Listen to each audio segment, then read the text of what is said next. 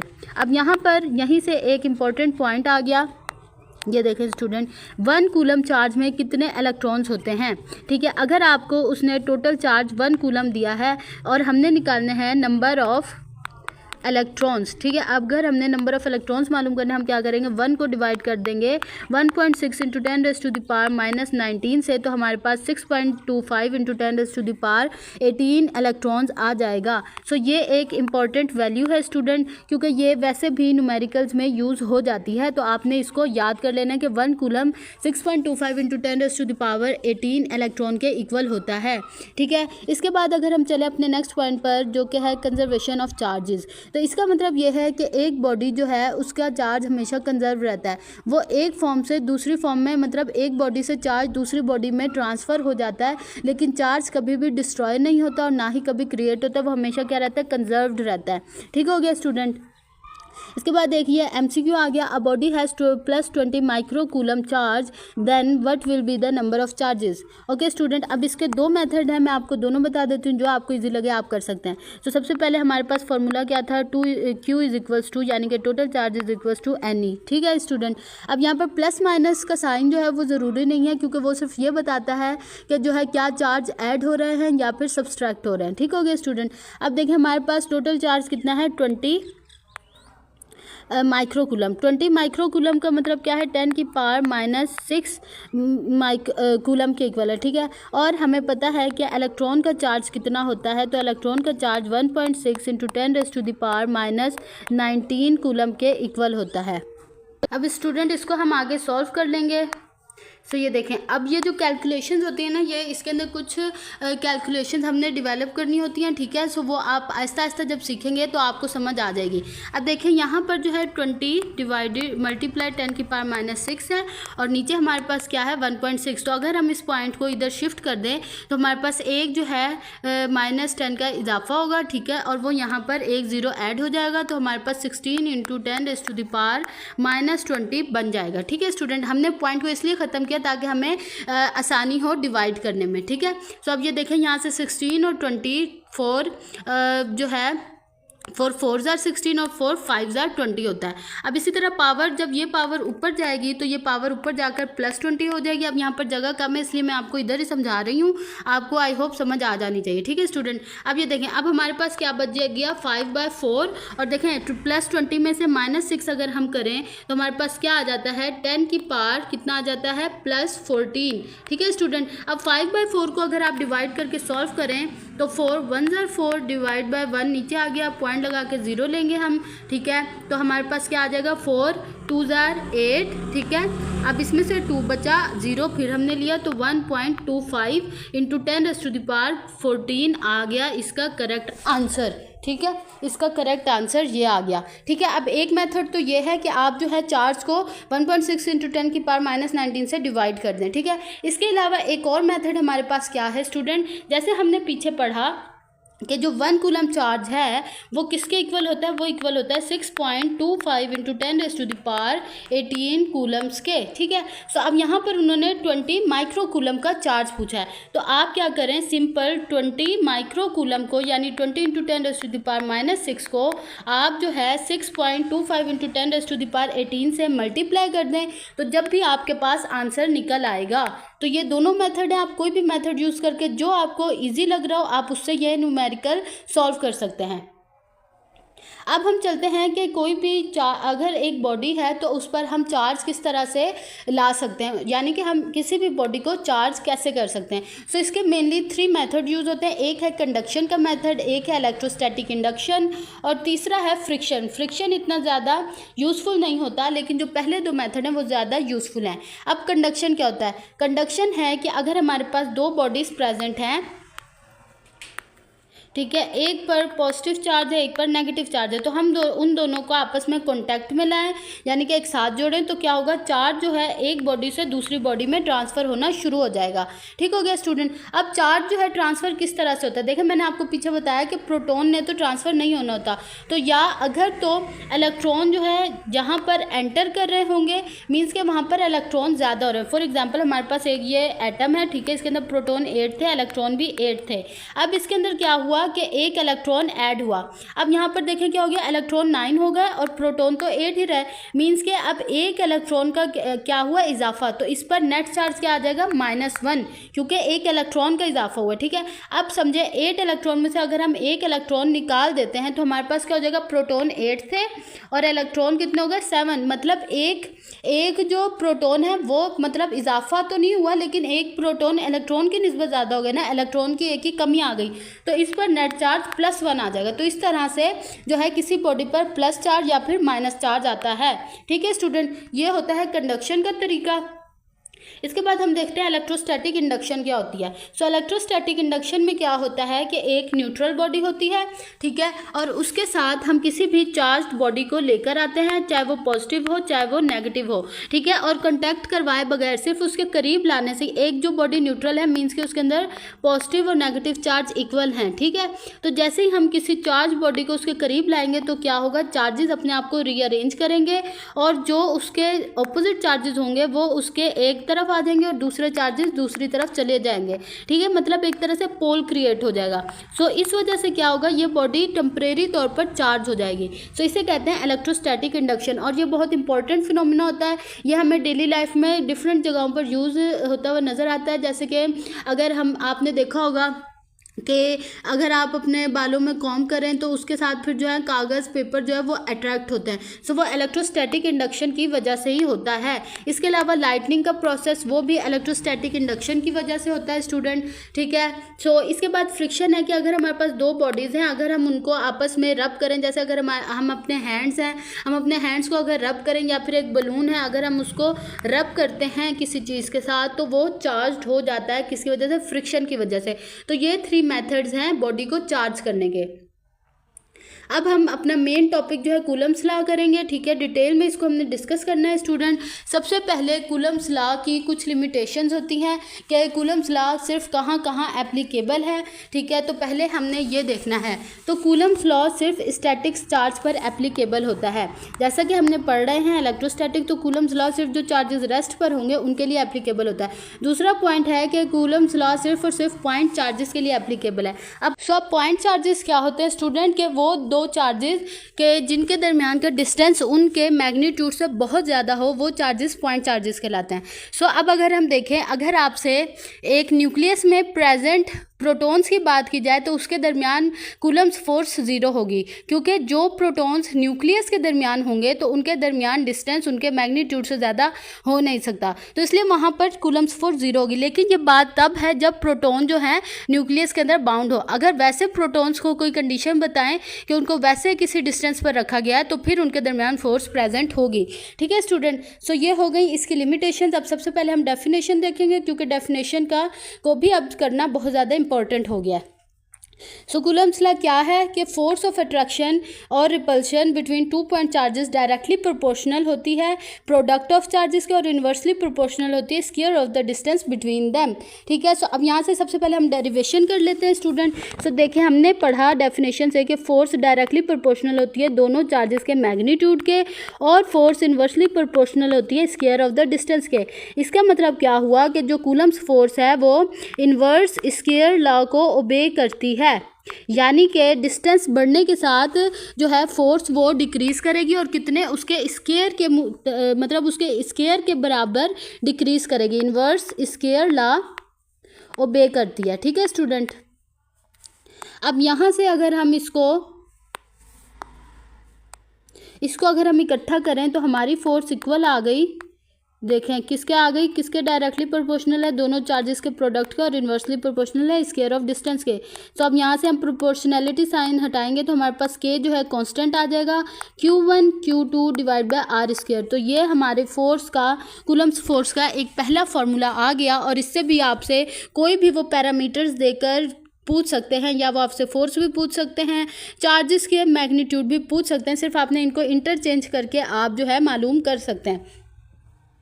सो यहाँ से अब हमारे पास कुछ MCQ आ गए स्टूडेंट, जो कि इस कॉन्सेप्ट से रिलेटेड है, उनको देखते हैं ताकि हमें जो है कुछ नए कॉन्सेप्ट्स का पता चल सके।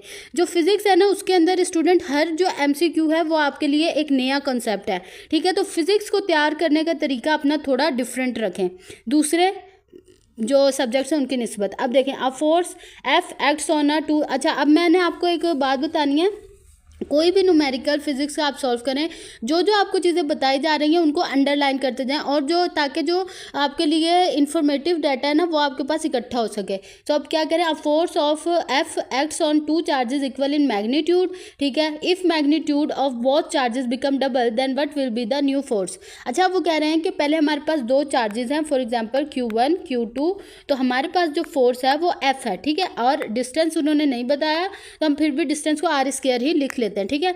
अब वो हमें क्या कह रहे हैं कि अगर हम जो है मैग्नीट्यूड बोथ चार्जेस, यानी अगर हम दोनों चार्जेस का मैग्नीट्यूड डबल कर दें, ठीक है, 2Q, और यहाँ पर भी हम 2Q कर दें, सो वो कह रहे हैं कि अब बताएं हमारे पास न्यू फोर्स क्या होगी। सो देखें स्टूडेंट, 2 × 2 कितना हो गया, 4, ठीक है। उसके बाद हम Q1 Q2 ऐसे ही लिख देते हैं और डिवाइड बाय आर स्क्वायर, और यहाँ पर हमने न्यू फोर्स फाइंड करनी है, ठीक है स्टूडेंट, न्यू फोर्स। अब अगर हम देखें तो इतना हिस्सा जो है हमारा यही पुरानी वाली फोर्स के इक्वल है, तो इधर से देखें हमारे पास क्या आ गया कि जो हमारी न्यू फोर्स है वो 4F के इक्वल आ जाएगी। अब ये तो हो गया एक डिटेल मेथड, ठीक है, कि आपने क्या करना है, जो आपको न्यू चार्जेस की वैल्यू बताई गई है वो पुट करेंगे, डिस्टेंस क्योंकि नहीं बताया तो डिस्टेंस वही रहेगा, तो हमने वो पुट कर दिया। तो हमारे पास ये एक डिटेल्ड मेथड आ गया इस तरह के न्यूमेरिकल को सॉल्व करने का। अब इसको करने की मैं आपको इजी ट्रिक बताती हूँ, क्योंकि फिजिक्स में और MD कैड में ट्रिक्स ही आपको जो है, मतलब आप अपने जो है MCQ को कितने आसान वे में सॉल्व करते हैं वही आपको ज़्यादा काम आएंगे, ठीक है स्टूडेंट। सो देखें, हमने पढ़ा है ना कि जो चार्जेस के डायरेक्टली प्रोपोर्शनल है फोर्स, मींस अगर आपका जो मैग्नीट्यूड है वो डबल हो रहा है तो आपकी फोर्स भी कितनी होगी। अब यहाँ पर देखें, क्योंकि वो कह रहे हैं, अभी देखें यहाँ पर हमें डिस्टेंस मेंशन ही नहीं किया गया, तो हम सिंपल डिस्टेंस को कंसीडर ही नहीं करते। हमें पता है कि जो फोर्स है वो डायरेक्टली प्रोपोर्शनल है दोनों चार्जेस के मैग्नीट्यूड के। अब यहाँ पर दोनों चार्जेस का मैग्नीट्यूड डबल हो रहा है, तो अगर इसका भी डबल हो इसका भी डबल हो, मींस के हमारा जो मैग्नीट्यूड है वो 4 टाइम हो जाएगा।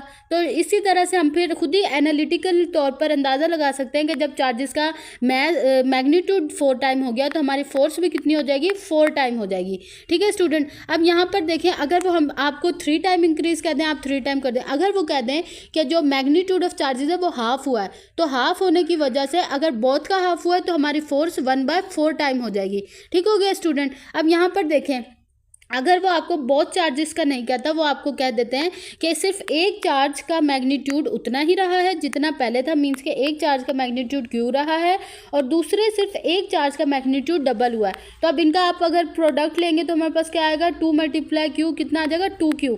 मतलब अब हमारी फोर्स में सिर्फ 2 टाइम्स इंक्रीज आएगा, तो फिर इसका करेक्ट आंसर ये होगा। लेकिन जब दोनों का इंक्रीज होगा तो फिर 4 टाइम आएगा। आई होप आपको यहाँ से कॉन्सेप्ट क्लियर हो गया होगा। नेक्स्ट MCQ है, a force F acts on two charges equal in magnitude separated by a distance r. If distance become double, then what will be the new force? अब पहले मैंने आपको एक डिटेल मेथड बताया, पहले हम उसी मेथड के जरिए इस क्वेश्चन को सॉल्व करते हैं, फिर मैं आपको इजी मेथड बताऊंगी, ठीक है। देखें, फोर्स हमारी जो पहली फोर्स है उसमें चार्जेस हमें नहीं बताया गया तो हम ऐसे ही लिखते हैं, और डिस्टेंस कितना हुआ हमारा, पहले हमारा डिस्टेंस r था, ठीक है स्टूडेंट, तो मतलब r²। अब हमारा क्या हुआ कि न्यू फोर्स निकालने के लिए चार्जेस तो वही रहे हैं, डिस्टेंस को उन्होंने क्या किया, डबल कर दिया, मींस के 2r और इसका स्क्वायर हो गया। सो अब उन्होंने हमसे पूछा न्यू फोर्स क्या होगी। सो जब 2r का स्क्वायर हम लेंगे तो क्या आ जाएगा, 4r² और ऊपर Q1 Q2 ही रहेगा और F यहाँ पर आ जाएगा। अब Q1 Q2 और r², ये देखें ये हमारी क्या है, पुराने वाली फोर्स है, तो इसका मतलब क्या हुआ कि हमारी न्यू फोर्स जो है पुराने फोर्स के 4 टाइम डिक्रीज कर जाएगी, हाफ हो, मतलब जो पुरानी फोर्स है उससे 4 गुना कम हो जाएगी, ठीक है। सो ये हो गया, यहाँ पर हमारा क्या आंसर होगा? डेल्टा सही आंसर होगा इसका। अब इसको अगर हम इजी वे में सॉल्व करें तो जैसे मैंने आपको पीछे बताया कि जब चार्जेस मेंशन नहीं तो उसको हमें लिखने की ज़रूरत ही नहीं है। एनालिटिकल तौर पर सॉल्व करें तो देखें हमारे पास जो है आर, हमें डिस्टेंस का पता है कि डिस्टेंस के स्क्वायर के इन्वर्सली प्रोपोर्शनल है। तो जब डिस्टेंस मतलब डिस्टेंस डबल होगा तो हमारी फोर्स हाफ होगी। अब डिस्टेंस जो है डबल हाफ होगी, लेकिन यहाँ पर आपने देखना है कि आर के स्क्वायर के डायरेक्टली प्रोपोर्शनल है। तो मीन्स कि अगर हमारा डिस्टेंस डबल हो रहा है तो मतलब हमारा जो उसका स्क्वायर टाइम फोर्स जो है क्या करेगी? डिक्रीज करेगी। मतलब हमारी फोर्स कितनी हो जाएगी? जो ओरिजिनल फोर्स थी उसके 4 टाइम डिक्रीज करेगी। ठीक है, अगर डिस्टेंस यहाँ पर हाफ होता तो हमारी फोर्स जो है 4 टाइम इंक्रीज हो जाती। सो ये भी तरीका होता है इन तरह के एमसीक्यूज को सॉल्व करने का। अब एक नेक्स्ट टाइम से अब देखें यहाँ पर अगर हमें फोर्स की उन्होंने वैल्यू दी होती तो हमारे पास चाहे जितनी भी फोर्स दी होती है हम उसको डिवाइड कर देते हैं फोर्स से। ठीक है, तो हमारे पास उस तरह से वैल्यू भी आ जाती। अब देखें नेक्स्ट न्यूमेरिकल देखते हैं। A force of 80 newton, 80 newton की फोर्स दी गई है, acts on 2 charge bodies separated by distance R if the magnitude of both charges become double and distance increase by 2 times. अब यहाँ पर उन्होंने क्या कह दिया कि जो उसका चार्जेस हैं वो भी, उनके दोनों चार्जेस का मैग्नीट्यूड भी डबल हुआ और डिस्टेंस भी डबल हुआ है। तो अब हमारे पास न्यू फोर्स क्या होगी? अब हमें फोर्स की वैल्यू दी गई है। ठीक है, तो सबसे पहले हम देख लेते हैं कि हमारी जो पुरानी फोर्स थी, ठीक है, वो 80 न्यूटन है, वो तो हमें पता है। अब हमने न्यू फोर्स निकालनी है तो सिंपल हम पैरामीटर्स को पुट करते हैं। दोनों चार्जेस का जो मैग्नीट्यूड है वो डबल हुआ है, मतलब कि 2q1 2q2 डिवाइड बाय हमारे पास डिस्टेंस भी क्या हुआ? डबल, तो 2r का स्क्वायर हो जाएगा। ठीक है, अब हम इधर पुट करेंगे वैल्यू, इसको मल्टीप्लाई करें 4q1 q2 divided by 4r square. अब देखिए स्टूडेंट यहाँ पर चार्ज भी जो है 4 टाइम है और डिस्टेंस भी 4 टाइम हो गया है ना। तो अब यहाँ पर देखें 4 और 4 कैंसिल हो जाएगा, मीन्स के जो हमारी फोर्स है वो पुरानी फोर्स के ही इक्वल आई है। तो यहाँ पर पुरानी फोर्स के ही इक्वल आई है क्योंकि जितना चार्ज डबल हुआ उतना ही डिस्टेंस डबल हुआ, तो दोनों ने एक दूसरे को क्या कर दिया? कैंसिल आउट कर दिया। तो पुरानी फोर्स हमारी 80 थी, तो यहाँ पर हमारा 80 न्यूटन ही करेक्ट आंसर होगा। आपको इस कॉन्सेप्ट की समझ आई? अब अगर हम इसको एनालिटिकल तौर पर खुद से सॉल्व करना चाहें अपने माइंड में, तो उसके लिए देखें जब हमारे चार्ज दोनों का डबल हुआ तो मतलब हमारी फोर्स 4 टाइम इंक्रीज करेगी 4 टाइम, लेकिन जब डिस्टेंस इंक्रीज होता है 2 टाइम तो हमें पता है कि फोर्स क्या करती है? 4 टाइम डिक्रीज करती है। सो पहले 4 टाइम इंक्रीज की, फिर 4 टाइम डिक्रीज की, मीन्स के फोर्स जो है वो दोनों का इंक्रीज कैंसिल हो गया, तो हमारे पास फोर्स जो है वो पुरानी फोर्स के इक्वल रही, इसलिए 80 न्यूटन ही इसका करेक्ट आंसर होगा। अब हम चलेंगे कूलम्स कांस्टेंट की तरफ। हमने पीछे के को पढ़ा है कि कूलम्स कांस्टेंट होता है। सो अब के का अगर हम वैल्यू के का अगर हम जो है एक फार्मूला निकालें तो के जो है 4 पाई एप्सिलॉन नॉट के इक्वल होता है। ठीक है स्टूडेंट, और यहाँ से जो हमारा के है अगर हम उस फार्मूला से के की वैल्यू निकालें तो वो किसके इक्वल होगा स्टूडेंट? एफ और R square divided by Q1 और Q2। अब अगर हम के की बात करें कि के की वैल्यू कितनी होती है, सो देखें ये वैल्यू दी गई है, ये भी एक इम्पॉर्टेंट है, आपने इसको याद रखना है। 9 × 10⁻⁹ के इक्वल होता है। अब यूनिट यहाँ पर किस तरह से ड्राइव हो, देखें फोर्स का यूनिट क्या होता है? न्यूटन, और डिस्टेंस का यूनिट क्या होता है? मीटर। तो डिस्टेंस का स्क्वायर आ गया और कूलम नीचे है तो कूलम माइनस स्क्वायर आ जाएगा। सो ये वैल्यू आपने याद रखनी है। ठीक है स्टूडेंट, अब के की वैल्यू डिपेंड किस पर करती है? सो के की वैल्यू डिपेंड करती है सिस्टम ऑफ यूनिट और सिर्फ मीडियम पर। ठीक है, अब यहाँ पर देखें चाहे आपको फोर्स जितनी भी दी गई हो, डिस्टेंस की जो भी वैल्यू दी गई हो, क्या उसके चेंज होने से के की वैल्यू चेंज होगी? तो इसका आंसर है नो स्टूडेंट, क्योंकि के एक कांस्टेंट वैल्यू, जब तक फोर्स न्यूटन में रहेगी, डिस्टेंस और जो रेडियस है वो मीटर में, चार्ज कूलम में रहेगा, तो हमारे के की वैल्यू चेंज नहीं होगी। के की वैल्यू डिपेंड करती है सिर्फ सिस्टम ऑफ। अगर हम जो है सिस्टम यूनिट के सिस्टम को चेंज करें, यानी अगर हम फोर्स का यूनिट न्यूटन की जगह हम डाइन्स ले लें जो कि उसका सीजीएस यूनिट है, इसी तरह रेडियस और कूलम्स चार्जेस का भी यूनिट को चेंज कर दें, जब हमारे पास के की वैल्यू डिफरेंट आएगी। लेकिन जब तक हमारे यूनिट्स जो हैं न्यूटन, जब तक हमारी फोर्स, रेडियस और जो मतलब रेडियस मीन्स डिस्टेंस और जो चार्जेस हैं वो हमारे पास न्यूटन, मीटर और कूलम में है, तो हमारे के की वैल्यू यही रहेगी, चाहे हम फोर्स, रेडियस और चार्जेस का मैग्नीट्यूड चेंज करते रहें। सो इसका मतलब होता है सिस्टम ऑफ यूनिट पर डिपेंडेंस। दूसरा, अगर हम कोई मीडियम ऐड करेंगे तो हमारे के की वैल्यू डिफरेंट आएगी। अब यहाँ पर हमने एप्सिलॉन नॉट पढ़ा, तो अब देखते हैं कि एप्सिलॉन नॉट क्या होता है। सो एप्सिलॉन नॉट होता है परमिटिविटी ऑफ फ्री स्पेस, यानी अगर एक फ्री स्पेस है उसके इर्द गिर्द दो चार्जेस हैं, ठीक है, तो उनके दरमियान जो फोर्स है उस पर, ये परमिटिविटी ऑफ फ्री स्पेस का मतलब है कि दो चार्जेस के दरमियान कितनी फोर्स को परमिट कर रहा है, यानी परमिशन दे रहा है फ्री स्पेस, वो कहलाता है परमिटिविटी ऑफ फ्री स्पेस। और इसकी वैल्यू होती है 8.85 × 10⁻⁻12 कूलम्ब स्क्वायर पर न्यूटन पर मीटर स्क्वायर। क्योंकि यहाँ से आप देख लें कि एप्सिलॉन नॉट जो है वो रेसिप्रोकल है किसके, के। तो यहाँ से ही इसके जो के यूनिट्स होंगे उसको अगर हम रिवर्स कर दें तो हमारे पास एप्सिलॉन नॉट के यूनिट आ जाएंगे। इसको भी आपने याद रखना है। नेक्स्ट अब हम चलते हैं कूलम्स लॉ की। कूलम्स जो फोर्स है उसकी वेक्टर फॉर्म, क्योंकि हमें पता है कि जो फोर्स होती है वो वेक्टर क्वांटिटी है, तो हमने मैग्नीट्यूड को डिस्कस किया। अब हम देखेंगे कि फोर्स की डायरेक्शन क्या होती है। फोर्स की डायरेक्शन जो उसको लाइन ज्वाइन कर रही होती है ना दोनों चार्जेस को, उसके इक्वल होती है। उस पर वो डायरेक्शन, ये देखें जो लाइन दो चार्जेस को ज्वाइन कर रही है सेंटर में से, यही फोर्स की डायरेक्शन है। फोर्स इसके परपेंडिकुलर एक्ट नहीं कर सकती, इन दोनों के सेंटर में ही फोर्स एक्ट कर रही होगी। तो ठीक है स्टूडेंट, अब यहाँ पर मैं आपको लिखकर दिखाती हूँ कि क्या मतलब है वेक्टर फॉर्म का। ठीक है स्टूडेंट, तो अब हम यहाँ पर लिखते हैं कि हमारी जो फोर्स है, ठीक है, वेक्टर फॉर्म में, तो जब भी हमने कोई डायरेक्शन लेनी होती है तो क्या होता है स्टूडेंट, जैसे कि हमारे पास जो फोर्स है, अब देखें यहाँ पर सबसे पहले अगर हम यहाँ पर एक और फार्मूला लिख लें, तो के की वैल्यू अगर हम पुट करते हैं तो हमारे पास जो न्यू फोर्स है वो कूलम्स फोर्स का एक और formula 1/4πε0 Q1 Q2 divide by R square आ जाता है। ये भी फार्मूला इंपॉर्टेंट है। ठीक है स्टूडेंट,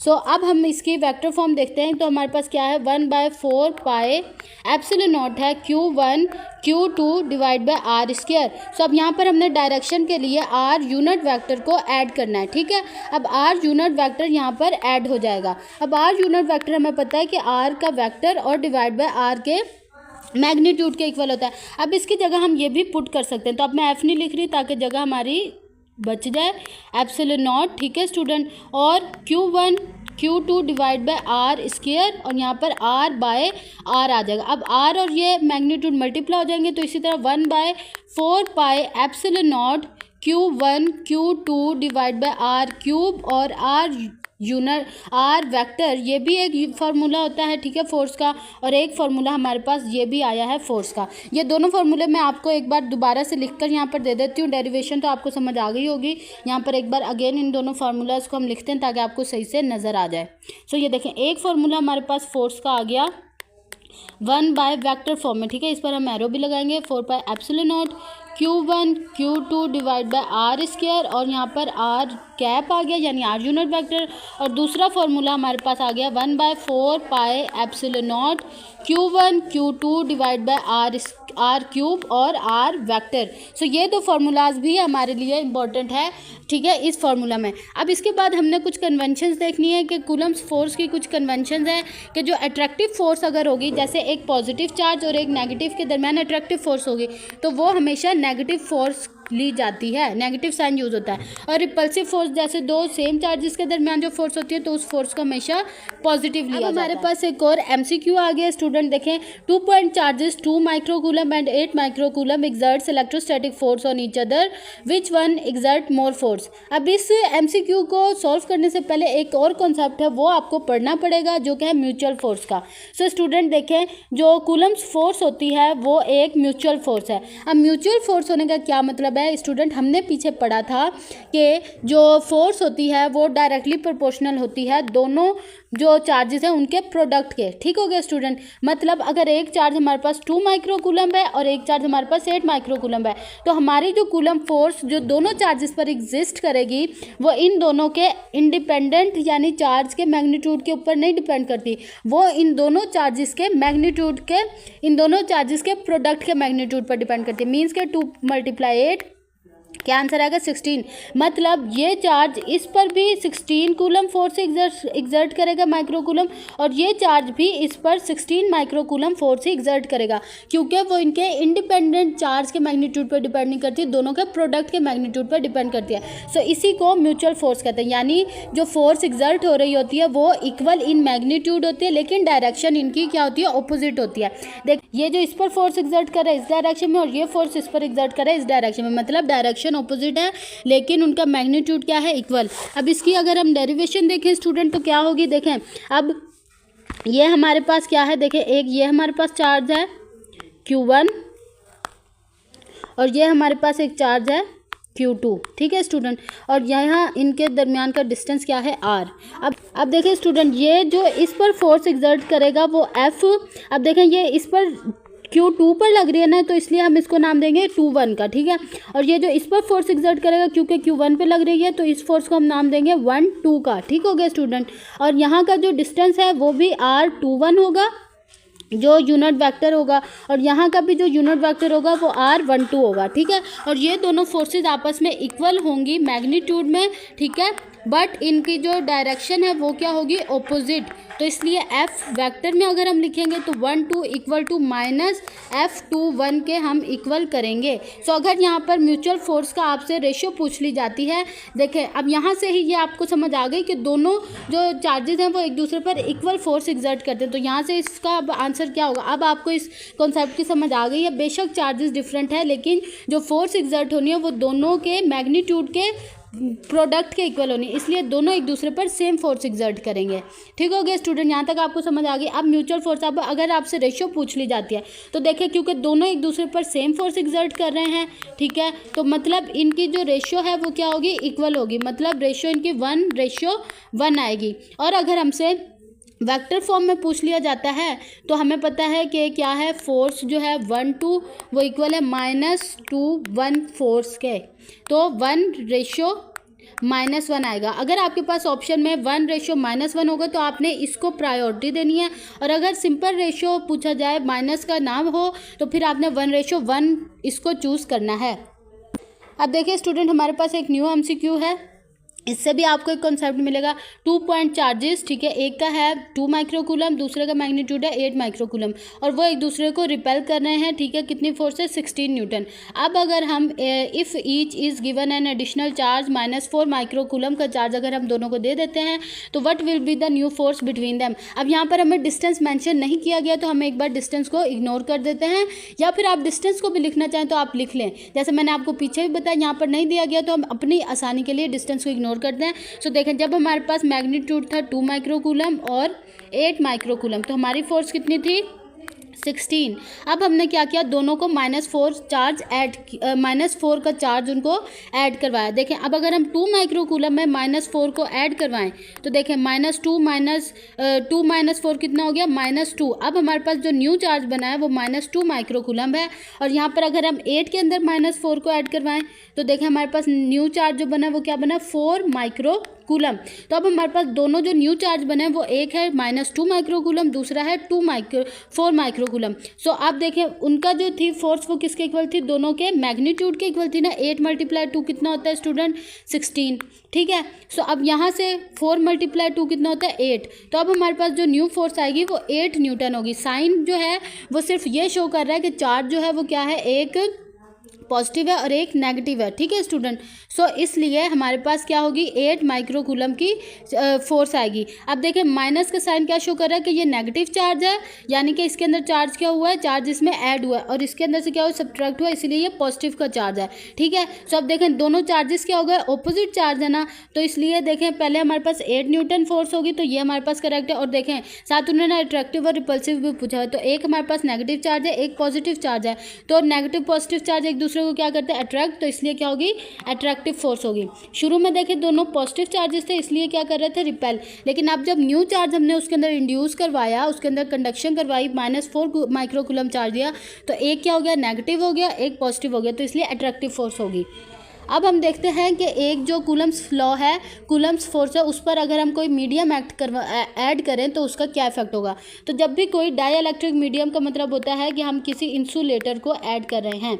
तो जब भी कोई इंसुलेटर या डाई इलेक्ट्रिक मीडियम ऐड किया जाता है तो उसकी जो फोर्स होती है वो 1/ε0r टाइम डिक्रीज़ कर जाती है, ठीक है। सो अब देखें पहले हमारे पास जो वैक्यूम की मौजूदगी में जो फोर्स आती है वो क्या थी, 4πε0 Q1 Q2 /r²। अब हमने क्या किया कि एक हमने मीडियम ऐड करवा दिया। जब भी फॉर एग्जांपल यहाँ पर पहले क्या थी, स्पेस, अब यहाँ पर हमने एक प्लास्टिक ऐड कर दिया।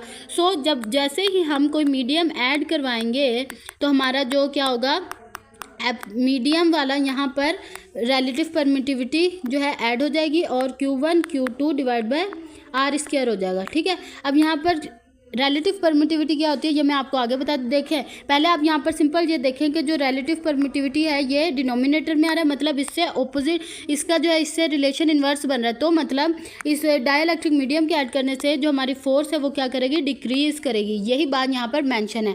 अब मैं आपको बताती हूँ कि व्हाट इज़ रिलेटिव परमिटिविटी।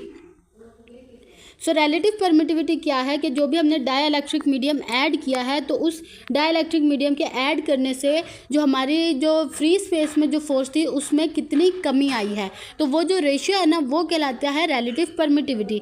अब रिलेटिव परमिटिविटी, अब अगर हम यहाँ से ही देखें स्टूडेंट कि हमारी जो वैक्यूम की फोर्स है वो देखें हमारे पास क्या 4 पाई एप्सिलॉन नॉट ER और ER, ठीक है, और Q1 divide by Q2 divide by R square, और ये किसके इक्वल है, F मीडियम के इक्वल है।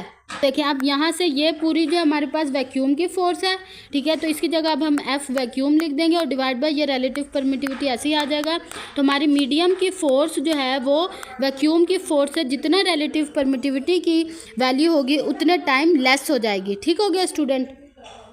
अब यहाँ से अगर हम निकालें कि जो हमारी F मीडियम है, F वैक्यूम, ठीक है, डिवाइड बाय एप्सिलॉन आर, तो अब देखें यहाँ से अगर हम एप्सिलॉन आर निकालना चाहें कि ये क्या है, तो यहाँ से देखें इसको हम इंटरचेंज कर देंगे तो F वैक्यूम और डिवाइड बाय F मीडियम के इक्वल आ जाएगी। यानी रिलेटिव परमिटिविटी रेशियो है वैक्यूम की फोर्स डिवाइड बाय मीडियम की फोर्स से। ठीक है, तो इसका अगर यूनिट पूछा जाए तो इसका नो यूनिट होगा। क्यों?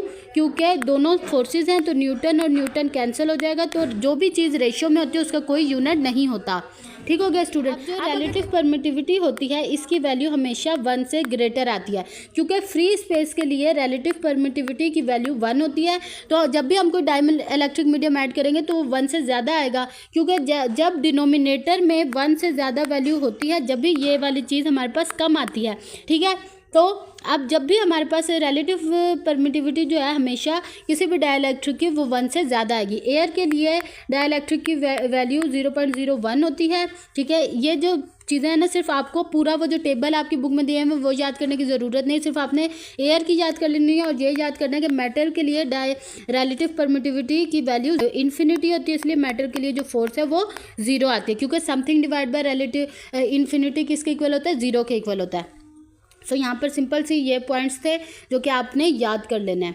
अब इसके बाद हम देखेंगे नेचर ऑफ इलेक्ट्रोस्टैटिक फोर्स। अब जो हमारी इलेक्ट्रोस्टैटिक फोर्स है, सबसे पहले ये भी सारे जो पॉइंट्स हैं ये आपके लिए MCQ हैं।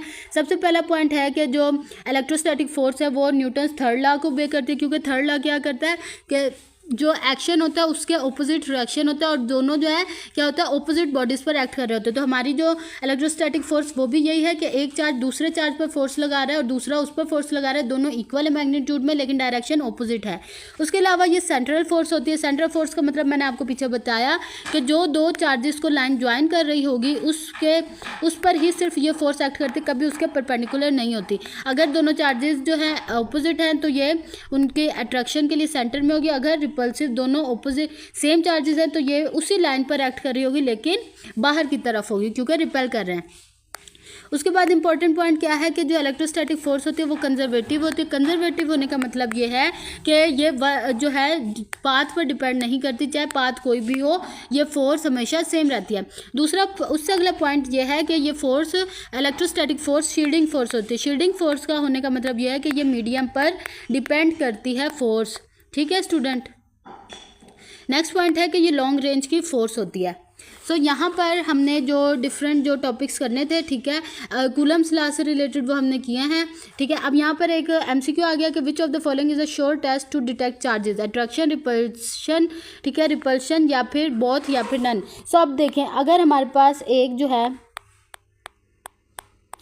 पॉजिटिव है, ठीक है, प्लेट, अब इसको अगर हम एक नेगेटिव प्लेट के गिर्द लाएंगे तो क्या होगी, इनके दरमियान अट्रैक्शन। तो इससे लगता है कि अट्रैक्शन जो है वो हमें बता सकता है। समझे, अगर हमें अभी ये नहीं पता कि इस पर क्या चार्ज है, ठीक है, क्योंकि हमने डिटेक्ट करना है ना, एक हम पॉजिटिव प्लेट को यूज़ करें और हम एक जो है प्लेट की तरफ लाते हैं जिसमें हमें नहीं पता कि क्या चार्ज है। तो हम सपोज करते हैं कि अगर उस पर नेगेटिव चार्ज होगा तो ये उसको अट्रैक्ट करेगा, तो हमें पता चल जाएगा कि इस पर क्या चार्ज है, नेगेटिव चार्ज है। ठीक है, तो हम अब देखते हैं अगर इसकी जगह हमारे पास एक न्यूट्रल बॉडी बॉडी है, ठीक है, हमें नहीं पता कि उस पर क्या चार्ज है। अगर हम एक पॉजिटिव प्लेट को इसके भी गिर्द लाते हैं, चाहे आप पॉजिटिव को लें चाहे आप नेगेटिव को लें, ठीक है, सो जब भी ये इसको अट्रैक्ट करेगा, क्योंकि क्या होगा, न्यूट्रल बॉडी में भी हमने पढ़ा इलेक्ट्रोस्टैटिक इंडक्शन, क्या होगा, जो भी चार्जेस इसके ऑपोजिट होंगे वो इस तरफ क्रिएट हो जाएंगे और दूसरी तरफ आ जाएंगे, रीडिस्ट्रीब्यूट हो जाएंगे, तो फिर भी ये उसको अट्रैक्ट करेगा। इसका मतलब है कि अगर एक बॉडी न्यूट्रल है फिर भी एक उनके दरमियान अगर उसके पास अगर हम एक चार्ज प्लेट को लेकर आए तो वो उसको अट्रैक्ट कर लेती है। मतलब इससे हम ये एक श्योर टेस्ट नहीं है डिटेक्ट करने के लिए कि क्या वो प्लेट चार्ज है क्या या फिर अनचार्ज है, क्योंकि न्यूट्रल बॉडी तो अनचार्ज है फिर भी ये उसको अट्रैक्ट कर रही है। इसके